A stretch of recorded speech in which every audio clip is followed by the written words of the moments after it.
Bonjour à tous. Nous faisons partie de la création dans laquelle nous nous trouvons. Nous sommes un élément important, tellement important qu'à cause de nous, le monde est en train de s'écrouler. On pille ses richesses, on gère les choses de manière complètement catastrophique. Bref, je ne vais pas développer, il suffit d'ouvrir les informations pour entendre parler de tout cela. La Bible présente le monde dans lequel nous nous trouvons d'une manière parfois personnifiée. Dans un des passages du livre des psaumes, dans le psaume 96, au versets 11 et 12, il y a un cri qui est poussé. « Que les cieux se réjouissent et que la terre soit dans l'allégresse, que la mer retentisse avec tout ce qui la remplit, que la campagne exulte avec tout ce qui s'y trouve, que tous les arbres des forêts lancent des acclamations. » Alors voilà, on voit cette création qui est placée un peu comme nous, avec une réflexion, la possibilité de louer Dieu. Bien sûr, c'est une image, une personnification, comme je l'ai dit tout à l'heure.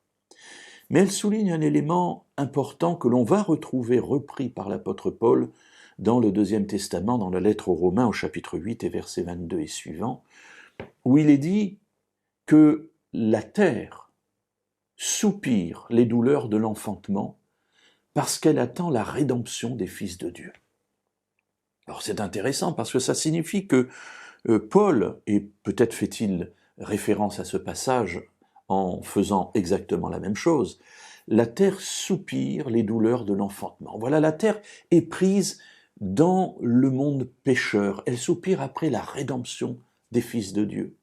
Et oui, mes amis, nous ne sommes pas les seuls à être pris dans le problème du mal et du péché, mais nous avons entraîné avec nous le monde dans lequel nous nous trouvons. Et ce monde est là, et il soupire. Et dans le psaume 96, il est là, et il exulte, il se réjouit, il est dans l'allégresse. On le voit vraiment comme un être humain, gambadant dans la campagne, cette campagne qui exulte avec tout ce qui s'y trouve, les arbres et les forêts qui lancent des acclamations. Et on se dit, mais pourquoi un tel sujet de joie?